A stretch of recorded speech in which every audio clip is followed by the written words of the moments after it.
이 시간 찬송가 384장 내주는 강한 성이요 같이 찬양하시겠습니다. 찬송가 384장 같이 찬양하시겠습니다.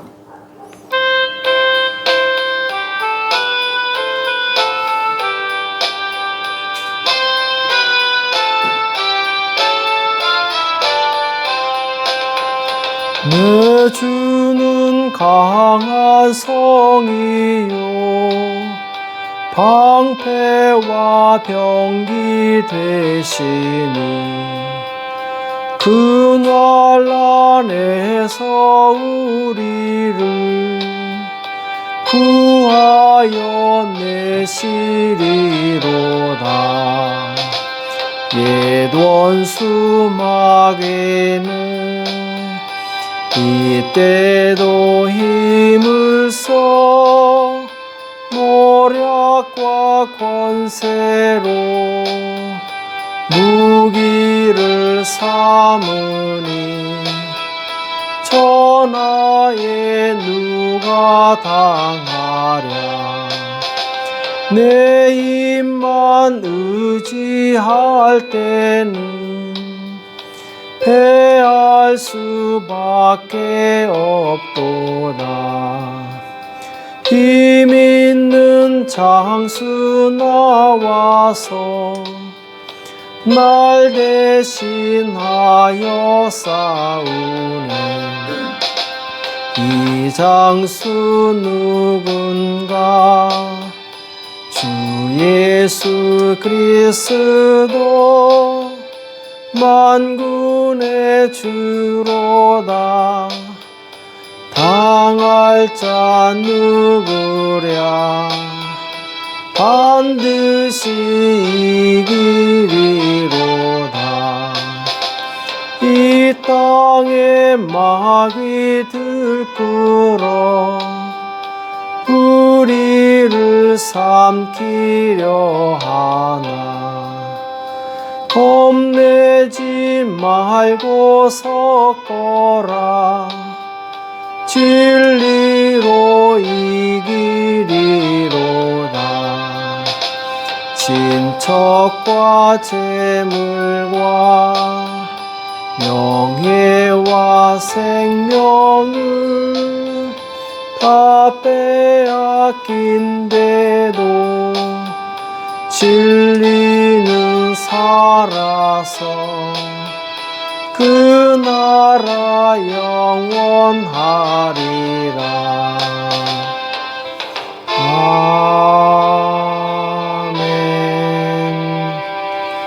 아멘. 이 시간 다 같이 기도하시겠습니다. 살아계신 하나님 아버지, 이 새벽에 저희들을 불러주시고 하나님 앞에 나올 수 있도록 은혜 주심을 감사합니다. 하나님, 우리가 이 땅의 순례자의 길을 가는 동안에 오직 하나님께서 기뻐하시는 삶을 살기 원합니다. 모든 죄악을 버리고 오직 말씀의 길을 따라갈 수 있도록 역사하여 주시옵소서. 어떤 유혹과 핍박이 온다 할지라도 우리의 믿음을 잃지 않게 도와주시옵시고 더욱더 열심을 품고 주님을 섬겨서 주님 나라 오시는 그날에 자라있도다 착하고 충성된 종과 칭찬받는 우리가 될 수 있도록 역사하여 주시옵소서. 오늘도 우리에게 주시는 말씀을 듣기 원합니다. 주님 이 시간 말씀하여 주시옵시고 말씀을 깨닫는 지혜가 있도록 도와주시옵소서. 이 시간 주께서 함께해 주실 것을 믿고 감사하며 예수님의 이름으로 간절히 기도합나이다. 아멘.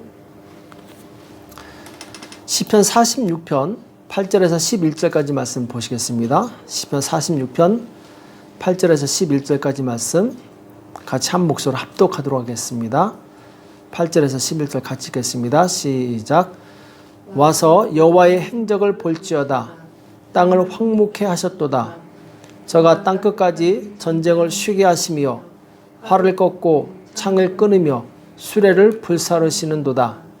이르시기를 너희는 가만히 있어 내가 하나님됨을 알지어다. 내가 열방과 세계 중에서 높임을 받으리라 하시도다. 만군의 여호와께서 우리와 함께 하시니 야곱의 하나님은 우리의 피난처시로다. 아멘. 가만히 있어 하나님을 기다리는 성도, 가만히 있어 하나님을 기다리는 성도란 제목으로 같이 말씀을 나누겠습니다.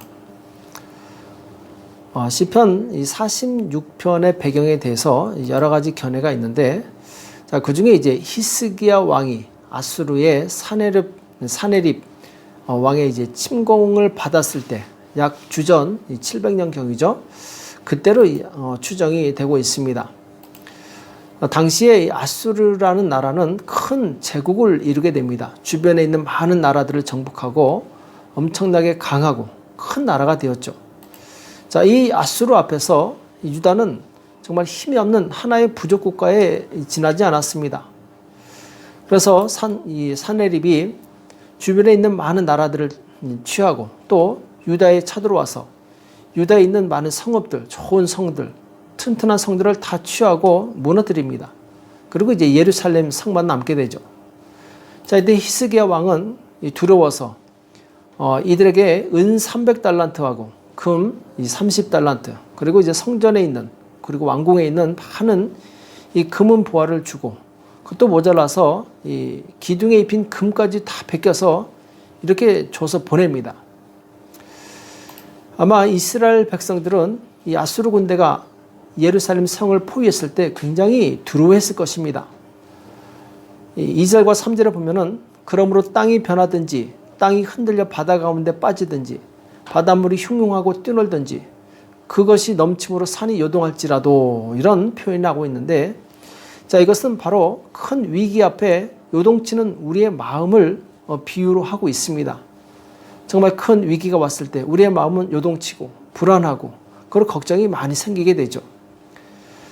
자, 이때 이 시인은 그렇게 한다 할지라도 우리는 두려워 아니하리로다, 이렇게 고백하고 있습니다. 아무리 큰 위기가 온다 할지라도 우리는 두려워하지 않겠다, 이렇게 고백하고 있어요.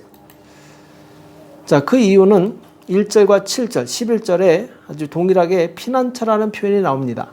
하나님은 우리의 피난처시요 힘이시니 환난 중에 만날 큰 도움이시라. 또 7절에 보면은 만군의 여호와께서 우리와 함께 하시니 야곱의 하나님은 우리의 피난처시로다. 그리고 11절에도 똑같은 말씀이 반복되고 있습니다. 자, 이것은 곧 하나님께서 우리의 피난처가 되시고 그리고 우리의 산성이 되시기 때문에 우리를 지켜주시고 보호하시고 마침내 승리케 하신다라는 바로 믿음의 고백에서 나온 것이죠. 자, 이 시인의 이 믿음의 고백처럼 하나님께서는 유다를 구원해 주십니다. 그 말씀이 이제 오늘 본문 말씀이죠. 8절과 9절에 보면은 와서 여호와의 행적을 볼지어다 땅을 황목해 하셨도다. 저가 땅끝까지 전쟁을 쉬게 하시며 활을 꺾고 창을 끊으며 수레를 불사르시는도다. 자, 하나님께서 전쟁의 승리자가 되신다, 이렇게 말씀하고 있죠. 아무리 칼과 창으로 무장한다 할지라도 하나님께서 그들을 다 무기력화시킨다고 말씀하고 있습니다. 자, 오늘 아수르 왕은 첫 번째 예루살렘을 공격했을 때 그렇게 많은 금부화를 가져가고도 또 공격하러 다시 오게 되죠. 이때 히스기야는 하나님께 나가서 간절히 기도합니다. 하나님께서 그 기도를 들어주시고 이 풍문, 곧 헛소문을 퍼뜨려서 이 아수르가 다시 돌아가게 되죠. 자, 그런데 이들은 포기하지 않고 또 공격하러 옵니다. 이번에는 이 성문 밖에서 하나님까지 모욕을 합니다. 그리고 편지까지 써서 왕에게 전달하라고 합니다. 자, 왕이 그 편지를 받고 옷을 찢으면서 하나님께 애통해하며 기도합니다. 하나님, 저들이 하나님의 이름을 모독했나이다. 하나님, 저들을 대항할 힘이 우리는 없습니다. 하나님이 도와주십시오. 이렇게 간절히 기도했을 때 하나님께서 기적을 보여주십니다. 어떤 기적이냐? 다음날 아침에 나가봤더니 무려 아수르 군사 18만 5천 명이 다 송장이 되어 있는 거예요. 밤사이에 하나님께서 한 천사를 보내셔서 그들을 다 죽이신 것이죠. 자, 유다 히스기야 왕은 칼 하나 쓰지 않고 적군 18만 5천 명을 진멸시킨 것입니다. 하나님께서는 능력의 하나님이십니다. 우리가 기도할 때 바로 행하시는 하나님이시죠. 그래서 오늘 10절에 보면은 너희는 가만히 있어 내가 하나님 됨을 알지어다. 자, 기도하는 것까지는 우리가 해야 될 일이죠. 그러나 그 나머지는 하나님이 하십니다. 하나님이 하실 때까지 가만히 있으라는 거죠. 내가 열방과 세계 중에서 높임을 받으리라 하시도다. 하나님께서는 그분의 이름이 모욕당하는 것을 결코 용납하지 않습니다. 그분의 이름을 모욕하는 자들에 대해서 반드시 심판하신다라는 거죠. 오늘 하나님께서 하나님을 모욕한 아수르 군대를 치심으로 하나님의 영광이 나타나게 됩니다. 아, 정말 이것은 사람이 할 수 없는 불가능한 일을 하나님께서 하셨구나. 이것을 보면서 모든 하나님의 백성들은 기뻐하며 하나님을 찬양하게 된 것이죠. 우리 유다는 아수르 앞에서 아무것도 할 수 없었습니다. 무기력했습니다. 오직 기도하고 하나님을 기다릴 뿐이었습니다. 진정한 신앙은 자신의 무기력함을 인정하고 하나님을 의지하는 것입니다.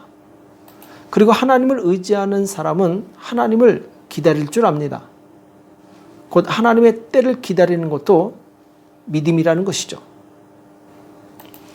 그래서 믿음이 성숙한 사람은 내가 할 일과 하나님께서 하실 일을, 이 사이를 잘 분별할 줄 압니다.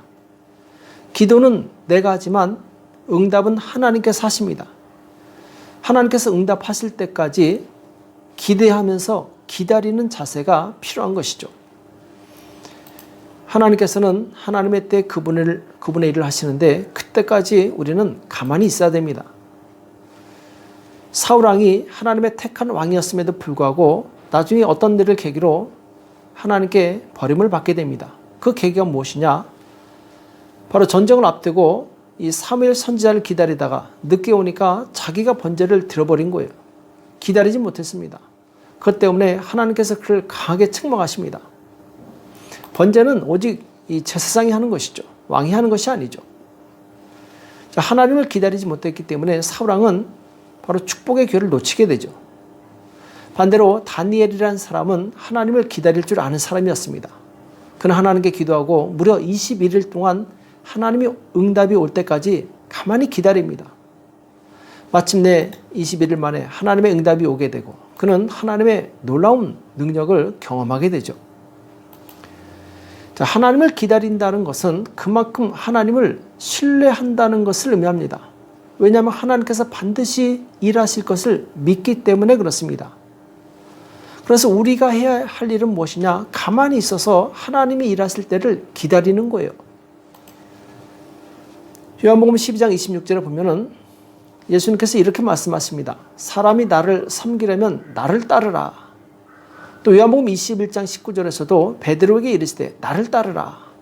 자, 예수님께서 나를 따르라고 이 말씀하신 것이 여러 군데 있는데, 자, 따른다는 것은 곧 뒤에 가면서 앞에 사람을 따라가는 것을 의미하죠. 이 말은 예수님을 결코 앞서지 말라는 것입니다. 아직 예수님께서 일하시지 않았는데 미리 원망하지 말아야 된다는 거죠. 미리 포기하지 말라는 것이죠. 하나님도 포기하지 않았는데 내가 포기해서는 안 되겠죠. 우리는 내가 할 수 있는 최선을 다해서 일을 해야 됩니다. 그리고 나서 내가 할 수 없는 부분에 대해서는 하나님께서 하실 것을 믿고 맡기고 기다리는 것이죠. 만약 내가 하나님을 기다리지 못하고 내가 앞서게 되면 나는 처음부터 다시 해야 됩니다. 얼마나 큰 손해입니까? 그리고 내가 하나님을 기다리면서 해야 될 것은 마음에 요동하지 않고 잠잠한 것입니다. 이스라엘 백성이 애굽에서 나와서 홍해까지 갔을 때 뒤에서 쫓아오는 애굽의 군대를 보게 됩니다. 자, 앞에는 지금 홍해가 있고 뒤에는 애굽 군대가 쫓아오고 있어요. 얼마나 두렵겠습니까? 이때 사람들이 모세를 원망합니다. 아니, 애굽에 매장지가 없어서 우리를 여기까지 와서 여기다 묻으려고 하느냐? 비꼬면서 막 원망을 해요. 불평을 합니다. 이때 모세가 너희는 가만히 있어. 하나님께서 행하실 것을 기다리라. 이렇게 선포하게 되죠. 마침내 하나님께서 홍해를 가르시고 이스라엘 민족을 무사히 건너가게 하십니다. 그리고 뒤따라오던 애국 군대를 바로 물로 수장시켜 버리시죠. 우리는 하나님께서 일하시기 전에 미리 부정적인 말을 해서는 안 됩니다. 출애굽했을 때 그들은 아직 믿음이 어렸기 때문에 이 모세를 원망했었어요. 자, 그러나 2년이 지난 후에는 하나님께서도 봐주지 않습니다. 하나님과 모세를 원망한 그들을 광야에 그냥 버리시게 돼요. 38년 동안 그 광야에서 죽을 때까지 기다렸다가 이새만 데리고 가나안 땅에 들어갑니다. 자, 그 이유는 무엇이냐? 2년 동안 하나님께서는 충분히 이스라엘 백성들에게 하나님의 능력과 기적과 그리고 표적을 보여주셨습니다. 그걸 보고 나서도 이스라엘 민족은 여전히 하나님을 믿지 않고 원망하고 불평했던 것이죠. 출애굽 1세대가 가나안 땅에 들어가지 못한 이유는 바로 거기 있었습니다. 아직 가나안 민족과 싸우지도 않았는데, 시작도 안 했는데 미리 겁을 먹고 모세를 원망하고 모세를 죽이고 다시 애굽으로 돌아가려고 했던 것이죠. 여기에 하나님께서 크게 진노하신 것입니다. 우리는 하나님께서 일하실 것을 기대하시고 그리고 전진하시기 바랍니다. 믿음으로 나아가시기 바랍니다. 그러면 하나님께서 일하실 것입니다. 시편 37편 7절에서 11절 우리가 이미 받은 말씀인데 다시 한번 제가 읽어드리겠습니다. 여호와 앞에 잠잠하고 참아 기다리라. 자기 길이 형통하며 악한 꾀를 이루는 자를 인하여 불평하여 말지어다. 분을 그치고 노를 버리라. 불평하여 말라. 행악에 치우칠 뿐이라. 대저 행악하는 자는 끊어질 것이나 여호와를 기대하는 자는 땅을 차지하리로다. 잠시 후에 악인이 없어지리니 내가 그곳을 자세히 살필지라도 없으리로다. 오직 온유한 자는 땅을 차지하며 풍부한 화평으로 즐기리로다. 아멘. 동일하게 시인은 믿음의 사람이 어떻게 살아야 될지 말씀하고 있어요. 하나님 앞에서 잠잠히 참아 기다리라는 것이죠. 불평하거나 원망하지 말라는 것이죠. 어떤 상황이 됐든지 하나님께서 일하실 것을 기대하고 감사라고 말씀하고 있습니다. 우리는 마음의 여유를 갖고 하나님을 기다리는 성도가 되시길 축복합니다. 하나님이 일하실 것을 내가 기대하고 내가 하려는 욕심을 내려놓고 오직 하나님의 때를 기다려서 하나님을 경험하는 그 하나님의 놀라운 기적을 경험하는 저와 여러분 되시길 예수님의 이름으로 축복합니다. 기도하겠습니다. 살아계신 하나님 아버지, 오늘 우리에게 말씀해 주시며 감사합니다. 하나님, 우린 너무나도 마음이 급합니다. 하나님께서 일하시지 않을 때 급한 마음에 내가 일할 때가 있습니다. 하나님 용서하여 주시옵시고 하나님의 때를 기다릴 수 있는 성숙한 믿음을 가질 수 있도록 도와주시옵소서. 우리에게 믿음을 다하여 주시옵시고 하나님의 능력을 경험할 수 있도록 주여 우리를 붙들어 주시옵소서. 이 새벽에 기도할 때 주께서 역사하여 주시옵시고 하나님의 영광을 볼 수 있도록 축복하여 주시옵소서. 주께서 함께해 주실 것을 믿고 감사하며 예수님의 이름으로 간절히 기도합나이다. 아멘. 오늘 말씀 기억하시면서 하나님, 내가 하나님을 기다리겠사오니 나에게 역사해달라고 나라와 민족을 위해서 교회와 가정과 자녀를 위해서 이 시간 합심해서 간절히 기도하겠습니다. 기도하겠습니다.